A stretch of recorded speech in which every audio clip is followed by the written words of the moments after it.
The performance one-fits-all kite model, Eleveight RS Plus V3, is now, as the name suggests, entering its third season. It is supported by a 4-point bridle without pulleys.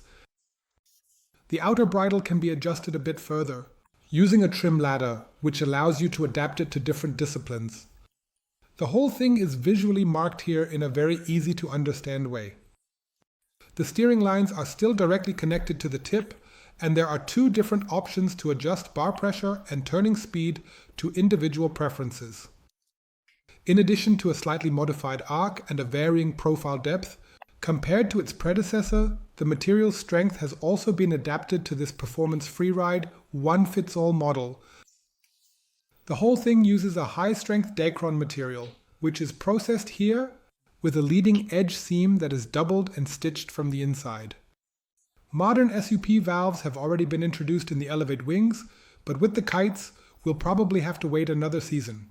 For now, there are still the conventional old standard valves for inflating and deflating. For the canopy, a quadruple ripstop material is used. There are line deflectors at the end of the front wing and on the two outer cross struts. The middle cross strut does without a line deflector. To prevent excessive fluttering at the trailing edge, there are two battens on each side designed to stop this from happening. A rubberized material protects against possible abrasion and impact points. The cross struts are each attached to the canopy with a single seam and are doubled and glued from the inside. And last but not least, here too, at the transition from the front tube to the canopy, we again have an additional strip of fabric as reinforcement.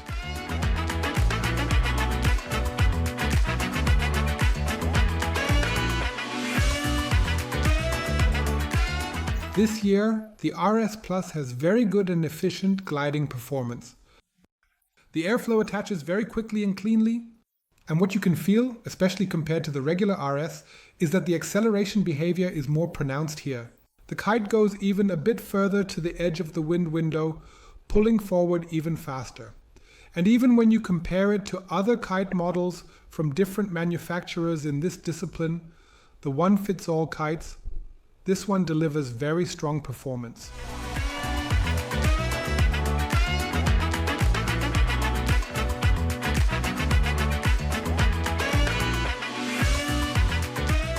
The upwind performance also remains very good. Since the RS Plus flies just a little bit further to the edge of the wind window and there, it maintains its airflow cleanly on its own, without any corrections, no matter which discipline you see yourself in or which one you prefer. Overall, the upwind performance here is very good and easy to access.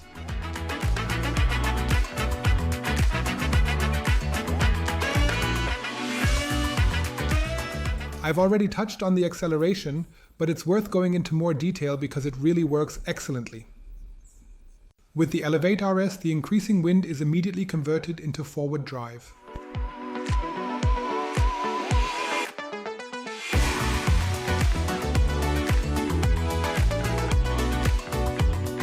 The holding and steering forces remain consistently in the medium range and do not increase even as the wind picks up. What's really nice is that the feedback about the kite's position in the wind window is very clearly noticeable. This is just one point. Even when you're kite wave surfing with the RS Plus, you can very easily feel where the kite is in the wind window.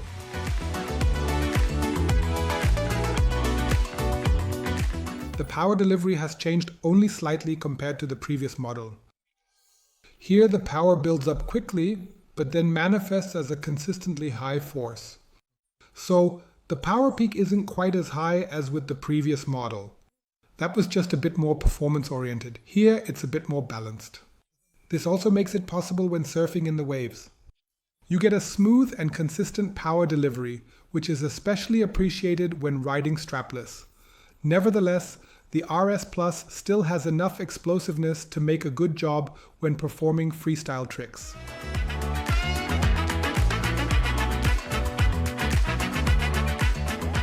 Let's move on to the flight characteristics of the Eleveight RS Plus. Specifically its turning agility. It turns tightly, but not extremely tight. This means it doesn't start to pivoting turns around a point, but instead always maintains a consistently smooth flight path. Since the steering precision is also very high, you can control the turning radius excellently. The entire flight profile is accompanied by a high flight speed. This speed is noticeably higher overall, especially compared to the regular RS. And of course, one point that will naturally interest many people: how does it perform in kite loops? Here it is really very consistent and reliable, turns smoothly and in a round arc, and climbs back up quickly. In other words, it catches you really easily.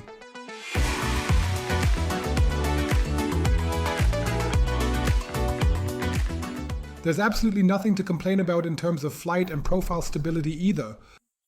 You can clearly notice here that compared to the RS, the profile stability is higher, especially in the upper wind range. You can feel the stiffer fabric of the frame, which helps the canopy perform even better at the very top end of the wind range. The profile holds even though it's already really good on the RS, but of course that's also the main difference. That here at the high end, you get even more stability, especially for those who want to jump in strong winds and do various tricks. And with the long deep power throw of the Eleveight bar, you can also very efficiently reduce the pressure on the RS Plus.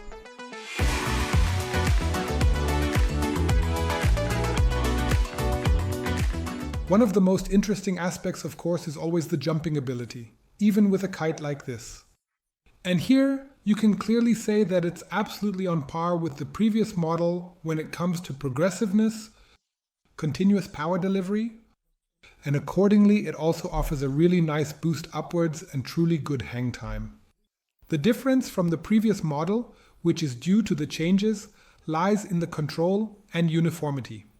So, how smoothly does the canopy turn during kite loops? How far can you fly it behind you so that you can nicely slow down for the landing? And how vertically does the kite jump? That is also the most noticeable difference compared to the regular RS, which, simply due to its slightly deeper position in the wind window, is not quite as vertical and can't take off with quite as much lift simply because of its position. And if you compare that with kites that follow a similar shape or concept, the best example that comes to mind is the Code or Code NXT from Slingshot. In that case, the Eleveight RS Plus sits pretty much exactly in the middle in terms of performance. That means it's boosting more than a Code. A Code NXT is a bit more powerful, but the control that the Eleveight RS Plus offers really helps. On the one hand, it prevents the kite from becoming overwhelming. It doesn't approach things with too much explosiveness. And also for the freerider who is athletically ambitious but maybe doesn't want to feel the maximum power peak every single time. So it positions itself at a very high level. It fits exactly in between.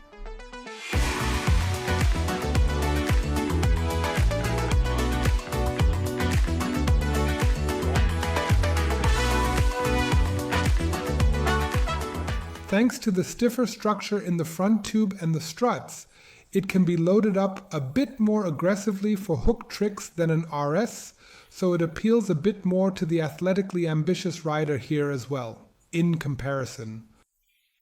What's really nice is that you can also feel a noticeable slack here with complicated pass tricks.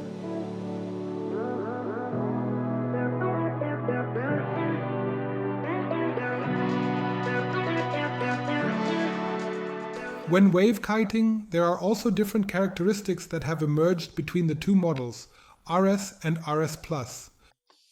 We have one kite that goes further to the outer edge of the wind window and is even a bit more direct and faster responding to steering commands, and the other one sits a bit deeper overall and is a bit softer in the steering.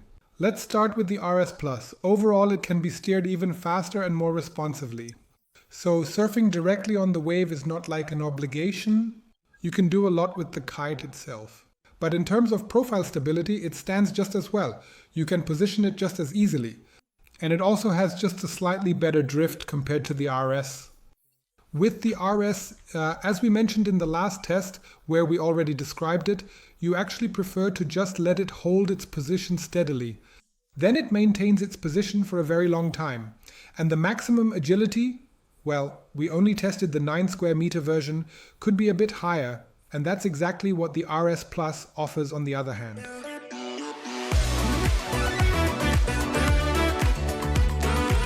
In conclusion, you can say that the Eleveight RS Plus performed really well in all the areas we tested. In terms of hang time, it benefits somewhat from its flight speed. So this is also one of those kites that you need to move a bit in the air to really get the most out of it. Kite foiling is a lot of fun with it. Here, it benefits from its lightweight and perfect airflow and from its high flight stability. On top of that, it positions itself very well for all maneuvers overall. Anyone who loves big air won't be disappointed here either. Among the kites that tend to have more of a C shape, not quite as elongated, but with a really rounded front tube, like the Code NXT, or a North Reach, for example. In this comparison, it really performs absolutely excellently, just very well. In other words, our comparisons of course only apply within comparable kite groups with a similar shape or similar concept. Certainly, when it comes to hang time, a Rebel D-Lab, a Flysurfer Soul, or a Harlem Peak can score a bit higher, but those are more elongated kites. 5-strut, high-performance or double-skin kites, they have to be evaluated within their own group. Ultimately, the Eleveight RS Plus is exactly that extra bit of sportiness, more compared to an Eleveight RS, which is exactly what the ambitious rider wants to see here. And in these areas, it absolutely does not disappoint, and it doesn't matter which discipline you want to use this kite for. And if you take a look at the prices for Eleveight compared to other competitors, and you see that an Eleveight RS Plus in the 12 square meter size costs 1,959 euros, of course that's still a lot of money, but comparatively it's actually quite affordable.